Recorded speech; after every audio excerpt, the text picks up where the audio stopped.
Era um tempo de caos em Israel. A idolatria havia tomado conta da nação e o nome do Deus verdadeiro estava sendo esquecido. O povo estava dividido, afastado do Senhor e em dúvida sobre quem realmente era digno de adoração.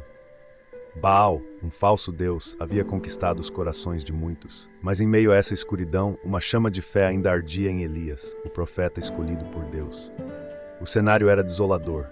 Uma seca devastadora assolava a terra há 3 anos, e o povo sofria sem água, sem esperança. Tudo parecia perdido, mas Deus tinha um plano. E esse plano envolvia um confronto épico entre Elias e os profetas de Baal. Chega o dia decisivo. Elias, com a coragem que apenas vem de uma confiança inabalável em Deus, desafia o rei Acabe e os profetas de Baal a uma prova pública diante de todo Israel. Reúna todo o povo no Monte Carmelo, diz ele, e tragam os 450 profetas de Baal e os 400 profetas de Azerá, que comem à mesa de Jezabel. Vamos ver quem é o verdadeiro Deus. A notícia se espalha rapidamente, e no dia marcado, uma grande multidão se reúne no Monte Carmelo. A tensão no ar é palpável. O silêncio é quebrado apenas pelo murmúrio das pessoas, curiosas e talvez temerosas do que aconteceria. No centro de tudo isso, Elias se destaca com uma presença calma, mas poderosa. Ele olha para a multidão e pergunta com uma voz firme: até quando vocês vão oscilar entre 2 opiniões? Se o Senhor é Deus, sigam-no, mas se Baal é Deus, sigam-no. A multidão, no entanto, permanece em silêncio. O desafio está lançado. Os profetas de Baal preparam seu sacrifício. Eles colocam a lenha, preparam o novilho, mas não colocam fogo. O objetivo é simples: o Deus que responder com fogo será o verdadeiro Deus. A fracassada tentativa dos profetas de Baal. Os profetas de Baal começam sua dança frenética ao redor do altar. Eles gritam, invocam o nome de Baal, pedindo que ele envie fogo do céu. Baal, responde-nos, clamam em alta voz. O tempo passa, o calor aumenta, mas o céu permanece imóvel. Nenhuma faísca, nenhum sinal de resposta. As horas avançam e a situação começa a se tornar embaraçosa. Desesperados, os profetas intensificam seus esforços, gritando ainda mais alto, cortando-se com espadas e lanças, como era seu costume, até que o sangue escorre sobre eles. Mas Baal, o Deus que eles acreditavam ser poderoso, permanece em completo silêncio. Não há som, não há movimento, não há fogo, apenas a vergonha diante de um público atento. Elias, observando a cena, não consegue evitar uma provocação sarcástica. Gritem mais alto!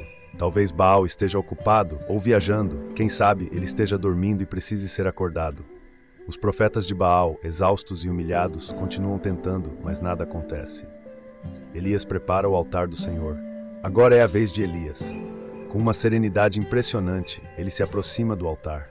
Ele não se apressa, não se exalta. Com calma, ele pega 12 pedras representando as 12 tribos de Israel e começa a reconstruir o altar do Senhor que estava em ruínas.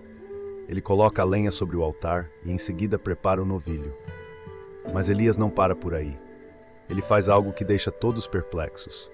Pede que 4 grandes jarras de água sejam derramadas sobre o sacrifício. A água escorre pelas pedras, molha a lenha e enche a vala ao redor do altar. E como se isso não bastasse, ele ordena que o façam mais 2 vezes, até que tudo esteja completamente encharcado. Era como se Elias quisesse deixar claro que o que estava prestes a acontecer não seria obra do acaso, mas do poder de Deus. Aqui, antes que o clímax da história se desenrole, eu quero que você pense sobre sua própria vida. Quantas vezes você já se sentiu como esse altar encharcado? Como se suas circunstâncias fossem impossíveis de serem resolvidas? Como se não houvesse esperança de que uma chama fosse acesa em meio a tanta água? A história de Elias nos mostra que, quando tudo parece impossível, é o poder de Deus que faz o impossível acontecer. E se você deseja entender ainda mais como essa fé pode transformar a sua vida, eu te convido a conhecer o meu e-book Segredos da Bíblia. Transforme sua vida com a palavra. Nele, você vai aprender como aplicar as lições bíblicas no seu dia a dia e ver milagres acontecerem. Voltando à história, Elias se afasta do altar, ergue os olhos ao céu e faz uma oração simples, mas poderosa. Ó Senhor, Deus de Abraão, Isaque e Israel, que hoje fique conhecido que Tu és Deus em Israel e que eu sou Teu servo. Responde-me, Senhor, para que este povo saiba que Tu és Deus e que estás trazendo o coração deles de volta. O fogo do céu desce, o silêncio toma conta do monte. Todos aguardam com os olhos fixos em Elias e no altar. E então, de repente, o céu se rasga com um som ensurdecedor. Um fogo celestial desce com uma força inacreditável e consome completamente o sacrifício, a lenha, as pedras, a água e até o pó ao redor do altar. Tudo desaparece em uma chama ardente e divina. O povo, espantado e temeroso, cai de joelhos e grita em uníssono: "O Senhor é Deus! O Senhor é Deus!" Nesse momento, a nação de Israel reconhece o verdadeiro Deus e os profetas de Baal são derrotados. Mas a história não termina aí. Depois do grande confronto, Elias sobe ao cume do Monte Carmelo e ora por chuva.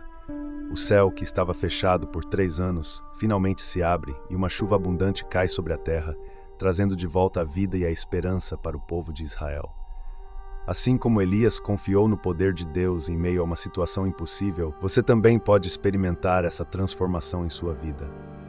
Se essa história falou ao seu coração e você deseja aprender mais sobre como a palavra de Deus pode ser uma chave para resolver os desafios que você enfrenta, eu te convido a adquirir o meu e-book